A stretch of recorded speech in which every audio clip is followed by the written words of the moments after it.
नमस्ते। माझ्या चॅनलवर आपले सगळ्यांचे मी खूप खूप स्वागत करते। आज मी पाडवा विशेष थाळी बनवते आहे। अगदी साधी, सोपी आणि झटपट होणारी आहे। इथे मी सगळ्यात पहिला भात बनवायला घेते। ते मी तांदूळ अर्धा तास पहिले असे धुवून ठेवले आहेत आणि मी कुकरला वगैरे लावणार नाहीये, भात शिजून घेणार आहे, असं टोपातच शिजून घेणार आहे। तर मी अजून थोडं पाणी घालते आणि हा भात गॅसवर शिजवायला ठेवते। मी भात शिजायला ठेवलाय आणि तोपर्यंत डाळ पण शिजून घेते। मी ते 1 वाटीवर डाळ घेतली आहे, स्वच्छ धुवून घेतली आहे, कुकर मध्ये घालून घेते। 1 ते 1.5 ग्लास एवढं पाणी घालून घ्यायचंय। थोडीशी हळद घालून घेते, पाव चमचा एवढी, आणि हिंग आहे तो पण थोडासा घातला, पाव चमचा एवढं हिंग घालून घेतलंय। हे झाकण लावते आणि कुकरला 2 शिट्या करून घेते मी। इथे डाळ भात शिजतोय तोपर्यंत मी पुऱ्यांसाठी पीठ मळून घेते। 1 वाटीवर मी गव्हाचं पीठ घेतलंय, ते भांड्यामध्ये काढून घेतलं, चाळून घ्यायचं पीठ। थोडीशी साखर घालते मी, अर्धा चमचा एवढी आहे, जास्त पण नाहीये। बारीक रवा घेतलाय, तो पण 1 चमचाभर आहे। आणि मी बेसन घेतलंय, बेसन पण 1 चमचा आहे। बेसनमुळे मस्त एक चव येते पुरीला। कधी नसेल केलं ना तर नक्की करून बघा। थोडंसं तेल घालते, 1 चमचा किंवा अर्धा चमचा एवढं। मीठ घालायचंय चवीप्रमाणे, मिक्स करून घ्यायचंय। व्यवस्थित असं मिक्स केलं, थोडं थोडं पाणी घालते आणि मळून घेते। मी ते थोडं थोडं पाणी घातलं आणि ते पीठ मळून घेतलंय। एकदम घट्ट सरळ मळायचं, पातळ नाही ठेवायचं, कारण पुऱ्यांना नेहमी घट्ट पीठ मळून घ्यायचंय पुऱ्यांसाठी। इथे आता पीठ मळून झालंय, झाकण लावून मी ठेवून देते। मी पुऱ्यांसाठी पीठ मळून ठेवलं। आता इथे आपण भाजीची तयारी करू। तर भाजीसाठी मी ते बटाटे घेतले आहेत, स्वच्छ धुवून घेतले आहेत, सालं काढली नाहीये, फक्त धुवून घ्यायचे, सालं काढताच भाजी करायची। असे कापून घ्यायचे, थोड्या मोठ्याच फोडी ठेवायच्या। मी ते बटाटा कापून घेतलाय, पाणी घालते आणि धुवून घेते। मी आता इथे बटाट्याची भाजी फोडणीला घालते। त्यासाठी मी कढई ठेवली गॅसवर, 1 ते 2 चमचाभर तेल घालून घ्यायचे। जशी भाजी असेल त्याप्रमाणे तुम्ही तेल घालून घ्या। इथे आता तेल गरम झालंय, थोडीशी राई घालून घेते, जिरं घालते, हिंग घालून घेतलंय थोडंसं। इथे मी हिरवी मिरची आणि कढीपत्ता घालून घेते, हळद घालते आणि जे बटाटे आपण कापून घेतलेले ते घालून घ्यायचे। चवीप्रमाणे मीठ घालून घ्यायचंय आणि फोडी नाही या बटाट्याच्या मोठ्याच ठेवायच्या, एकदम बारीक बारीक पण नाही करायचं। भाजी असेल त्याप्रमाणे मीठ घालून घ्यायचं। मीठ घातलं आणि मिक्स करून घेते मी। इथे भाजी ढवळून घेतली, थोडंसं पाणी घालते, अर्धी वाटी एवढं। गॅस कमी करते आणि भाजी शिजवून घेते। झाकण ठेवायचंय, हे झाकण ठेवते आणि भाजी शिजवून घेते। इथे भाजी शिजते तोपर्यंत आपला भात पण शिजला गेलाय।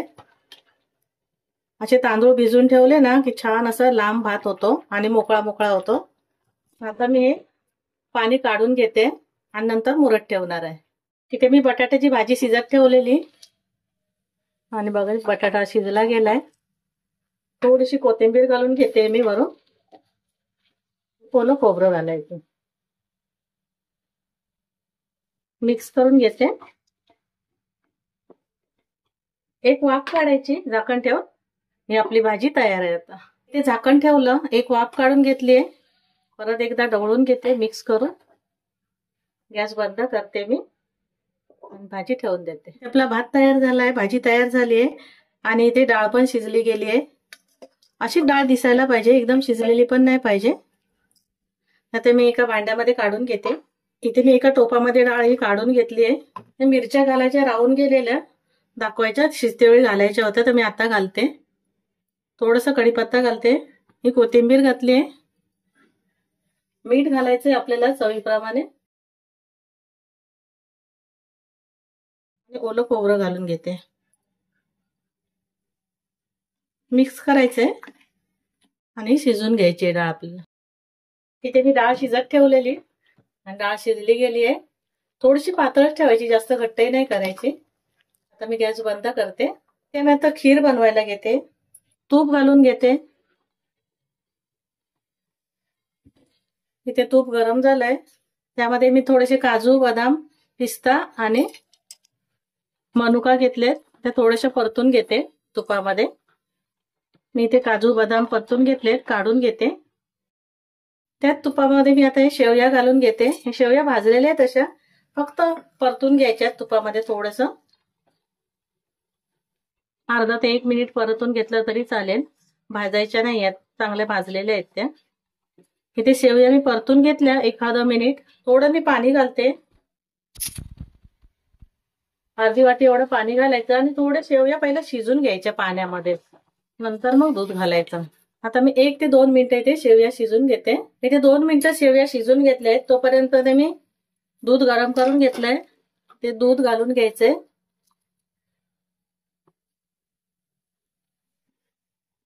परत एकदा ढवळून घेते. साखर घालून घ्यायची. 2 ते 3 चमचे एवढी साखर घालते. तुम्ही गोड तुमच्या आवडीप्रमाणे घ्या. मला गोड कमी करायचंय, त्याच्यामुळे मी साखर कमी घालते. ड्रायफ्रूट घेतलेले आपण, ते घालून घ्यायचे तुपामध्ये परतून घेतलेले. ते आता शिजून घ्यायचं. इथे शेवया शिजतात आहेत, तोपर्यंत मी इथे 1 चमचा कस्टर्ड पावडर घेतली आहे. त्यामध्ये साधं दूध घालते, 1 चमचा ते 2 चमचे एवढ्या. मिक्स करून घेते व्यवस्थित असं, आणि मस्त असं दाटसरपणा येतो आणि चवीला पण छान लागते खीर. इथे दुधाला उकळी आली आहे. जे कस्टर्ड पावडर मी मिक्स करून घेतलेलं दूध घालून ते घालून घ्यायचंय आणि ढवळून घ्यायचंय व्यवस्थित असं. आता खीर शिजून घेते मी. इथे आता खीर शिजून घेतली आहे. आता मी गॅस बंद करते.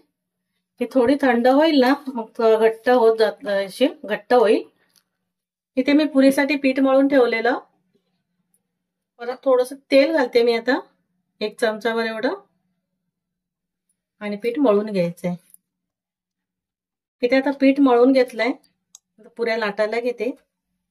तुम्ही छोटे छोटे एक एक करून लाटू शकता, किंवा असा मोठा गोळा करून पण लाटू शकता. ते मी आता एक मोठा गोळा घेतला असं करून. सुकं पीठ लावून घेतलंय आणि लाटायला घेते. मी इथे अशी मोठी चपाती लाटून घेतली आहे, वाटी घेतली आहे, आणि त्या वाटीने पुऱ्या कापून घेते. हे एकसारखे येत आहेत आणि दिसायला छान वाटतात.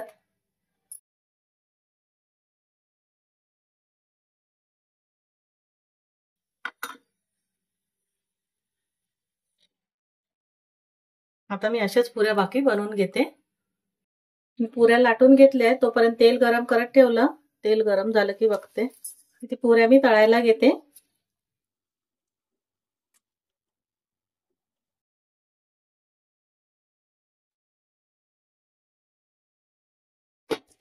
दोन दोन पुऱ्या घालून घेते.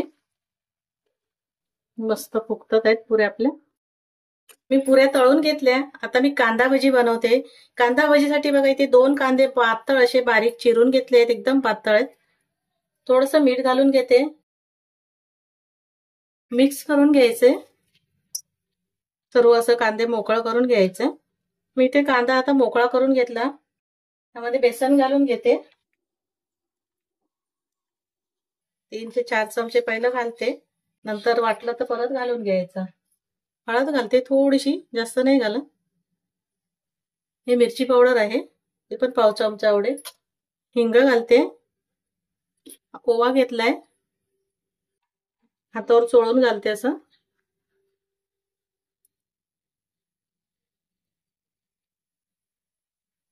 मिक्स करून घेते. आधी पाणी नाही घालायचं, आधी कांद्यामध्येच मिक्स करून घ्यायचंय. वाटलं लागलं तरच थोडंसं पाणी मारायचं, 1 हापकासा मारायचं पाण्याचं.